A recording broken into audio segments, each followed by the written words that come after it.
Assalamualaikum warahmatullahi wabarakatuh. Halo semuanya, perkenalkan nama saya Fitria Sabila Rizfitrian, NPM 22001024, mahasiswa Politeknik Kesehatan YPH Bandung, semester 1, kelas A, program studi rekam medis dan informasi kesehatan.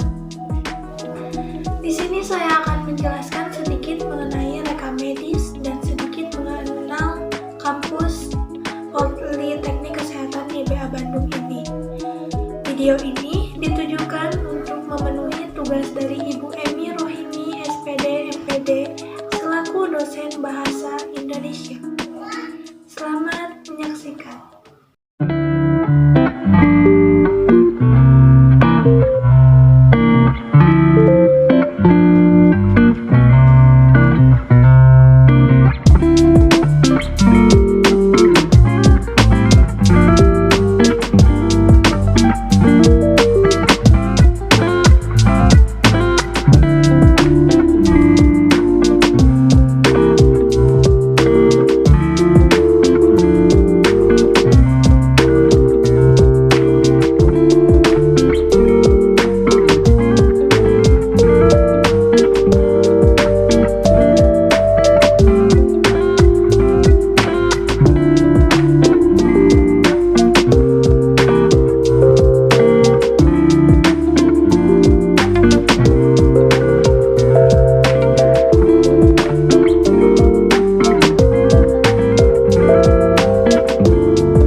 Selanjutnya saya akan menjelaskan mengenai rekam medis. Apa sih itu rekam medis?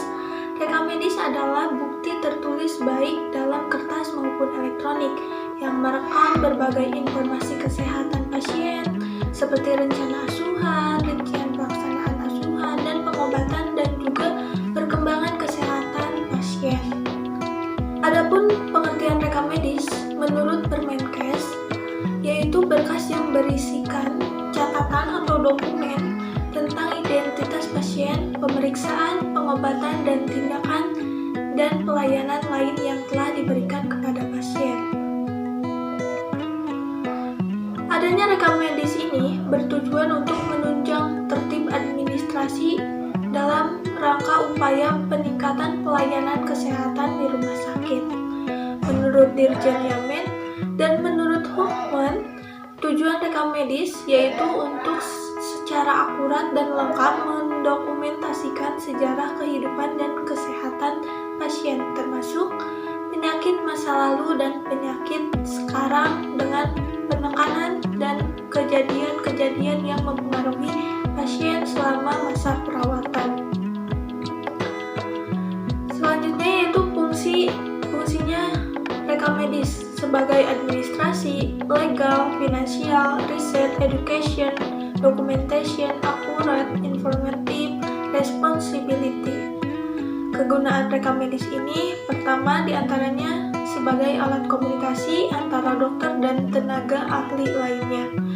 Dua, sebagai dasar untuk merencanakan pengobatan, perawatan kepada pasien. Ketiga, sebagai bukti tertulis atas segala tindakan pelayanan. Keempat, sebagai bahan yang berguna untuk analisa penelitian dan lain sebagainya.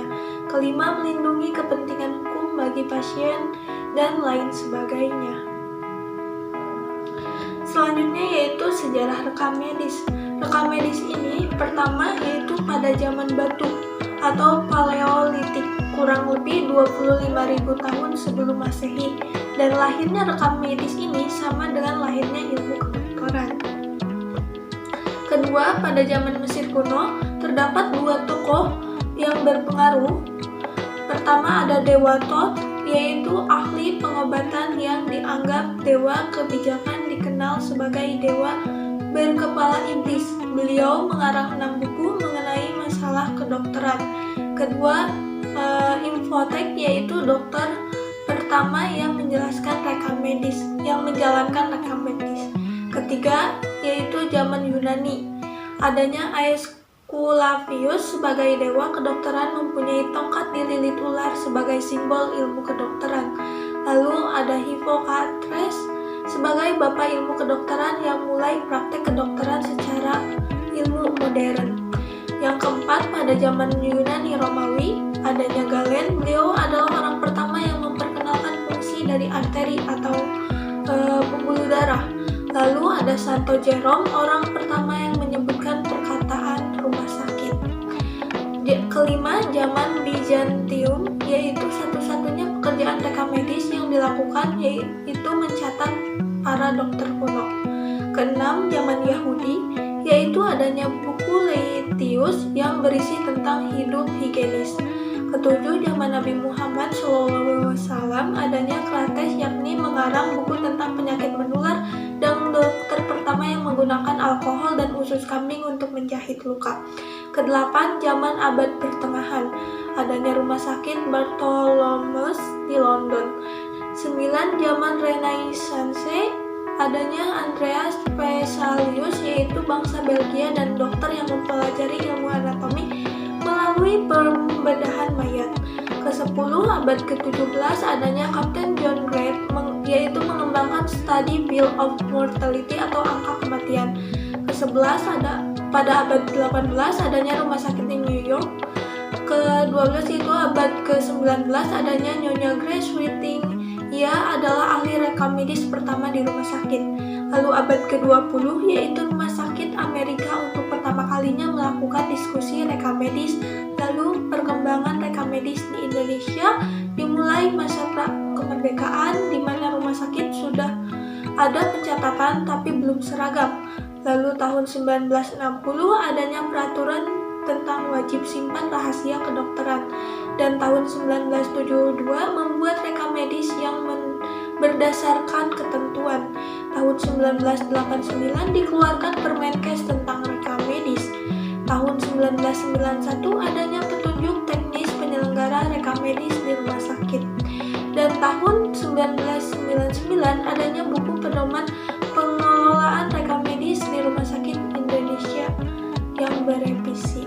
Adapun organisasi rekam medis se-Indonesia, yaitu PORMIKI atau Perhimpunan Profesional Rekam Medis dan Informasi Kesehatan Indonesia, adalah organisasi profesi bagi tenaga dan peminat di bidang manajemen informasi kesehatan di Indonesia yang dibentuk di Jakarta pada 18 Februari 1989. Kenapa harus memilih jurusan rekam medis?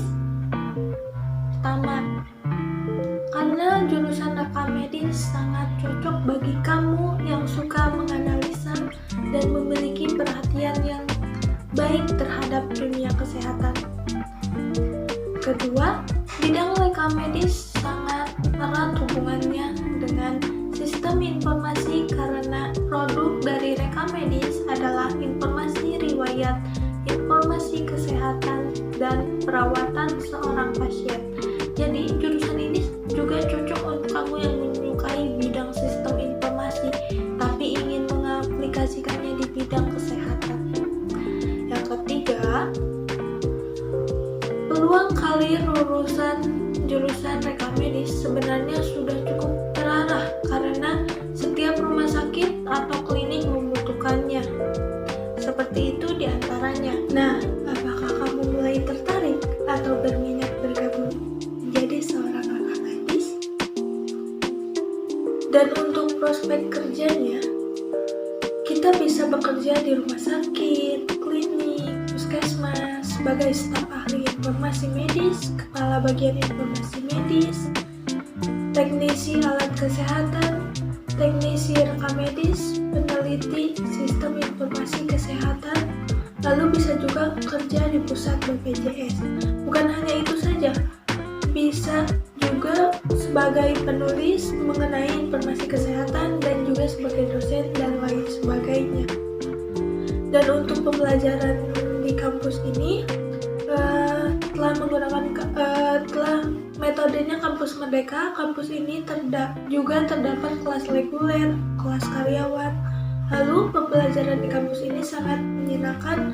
Dan untuk rekam medis itu sendiri, kami belajar menggunakan buku ICD. ICD merupakan buku panduan dan daftar penyakit untuk pengkodingan rekam medis yang diresmikan oleh dunia atau WHO seperti ini.